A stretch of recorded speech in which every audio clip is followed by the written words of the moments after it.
No, because I chose the Denver Broncos. But this is catastrophic for the Los Angeles Chargers. Number one, Rashawn Slater protects the blind side of Justin Herbert. So from a trust standpoint, that trust was there. Now is Justin Herbert going to trust whoever's going to be thrusted into that situation? And now you got to play musical chairs with your offensive line. That's not ideal. Secondly, Jim Harbaugh wants to run the football. So you feel very confident if you're Greg Roman, the offensive coordinator, that Rashawn Slater is out there. Hey, we're going to run behind our horse. The guy that we just gave, I believe it was $92 million guaranteed. We feel confident running the ball behind him. He's not going to be out there now. There's that change in dynamics of their run game and how they call things as well. So this is a huge blow. We know that offensive line and Jim Harbaugh, they want to maul people, move a guy from point A to point B against their will. That's his MO as a head coach. It's compromised a little bit now. Speaking of injuries in Los Angeles, Graz, what's the latest on Matthew Stafford and the Rams? Matthew Stafford has been sitting out with a back issue. The Rams' plan, and Sean McVay, their head coach, said yesterday this has been the plan all along, is to work him out before tomorrow's preseason game, and assuming he feels good off of that, work him into practice next week. They have a joint practice next week against the Chargers. They'll hold him out of that because they just want to put him into as controlled an environment as possible. But this is what we're keeping an eye on. If Stafford feels good enough after tomorrow's pregame workout to return to the practice field next week, that will tell us that the Rams' plan for him, getting him ready for week one, is on track. If he has a setback tomorrow or early next week, then there will be reason for concern in L.A. What, a 37-year-old with a back problem. How big a story is that? Huge. I've been saying it. It's the story of the preseason. It really is. I mean, you're talking about a guy who hasn't taken one snap in practice. One. Now, obviously they're talking about this workout, and if everything goes well, then he'll take the next step. But listen, Matthew Stafford is a guy that's had a laundry list of injuries throughout his career. And when you're dealing with a back, that is no joke. So it's a big deal. I'm waiting to see what this workout's going to look like, if I'm going to go to DEFCON 1 or not.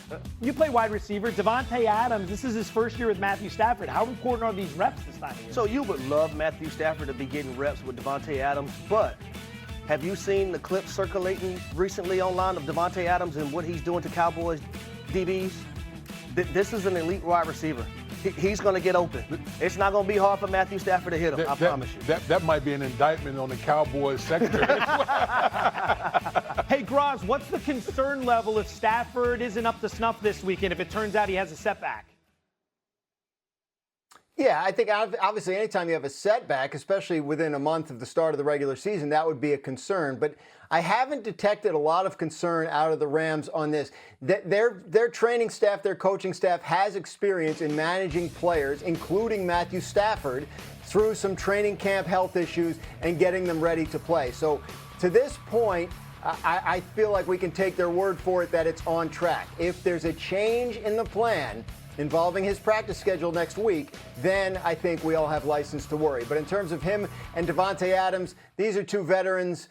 They'll be fine. Remember when the Rams got Odell Beckham during their Super Bowl run? It didn't take him any length of time to get up to speed with Matthew Stafford. These veterans that see the game the way these guys do get in sync pretty quickly. Okay, so calm right now, steady. Although that's not steady, but I had a couple beers last night. So that's that.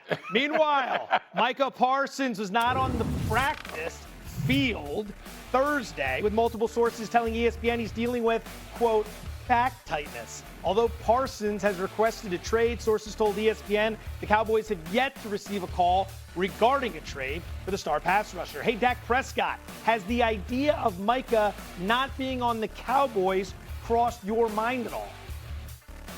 No, not necessarily. I think if I wouldn't have been in his shoes and have watched other guys be in his shoes and get rewarded, maybe. But I feel like it was last year. I've got faith in the Jones and the team, as I do in Mike and his team. 11's a Cowboy. All right, so Graz, Dak seems pretty confident that a deal's going to get done. Are you just as confident? Well, he's pretty confident that Mike is going to play for the Cowboys this year, and I think that's different than a deal getting done. Because Dak can say all he wants about how he's been through it and it's worked out, but once upon a time, Dak Prescott was franchised and played a year on the franchise tag, and the Cowboys were ready to do it a second time until he got a last-minute deal done back in the spring of 2021. So The thing to understand here is the Cowboys are dug in. Jerry Jones has, for some reason, taken it very personally that the deal he thought he had negotiated back in March didn't seem to be a binding one in the eyes of Micah Parsons. And right now, the Cowboys' position is, yeah, we can franchise you. We can franchise you twice. Micah Parsons is not in a position where he can sit out the season and get what he wants. His contract would toll. He'd be in the exact same position this time next year.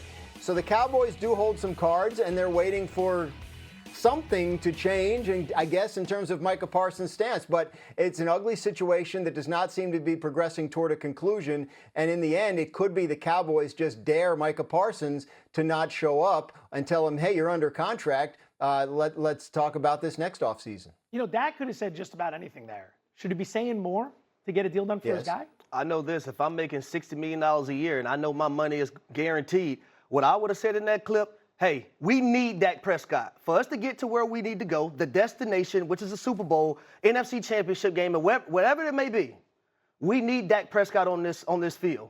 We need him to get paid. That's what I would have said. And I would have been very direct looking into that camera saying it too.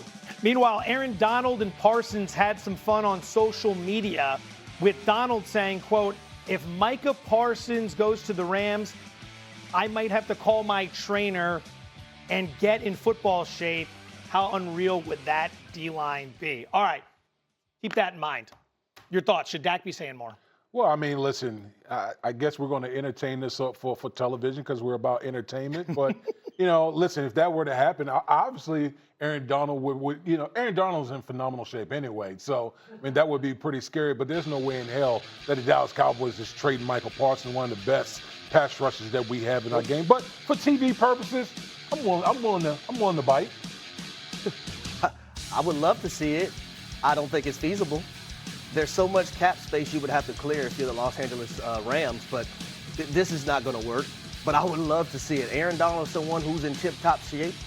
We just recently see one of the players, defensive lineman for the Los Angeles Rams, go work out with Aaron Donald, and he damn near killed himself. Yeah. I'll tell you this, too.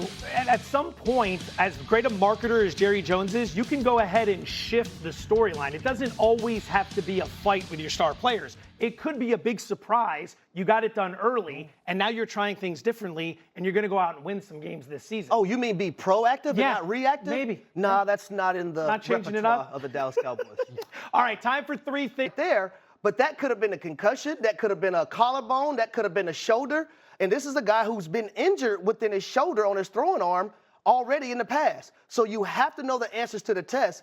Everything is not going to always be clear-cut, but that definitely was, in my opinion. Hey, Garaz, the two big issues with Anthony Richardson, in no particular order, the ability to stay healthy and the ability to quickly process information and make good decisions. Both were an issue last night. Is this battle already over? Well, we have to see how this turns out for next week. Can Anthony Richardson play in the Colts' second preseason game? If so, do they expand the plan to give him more work than they originally were going to in week 2 of the preseason because they need to see more from him? The issue has been health. This is a player that has missed 19 games in his first 2 NFL seasons. He is young. He is raw. He needs to play in order to get better at things like, you know, adjusting the protection, accuracy with his short and mid-range throws. I've been told he's shown improvement on stuff throughout camp, but if he can't stay on the field, then none of that matters, and that, of course, has been his biggest issue. All right, other side of the ball, I want to talk about the Ravens for a second. Historically, they've gotten off to some pretty solid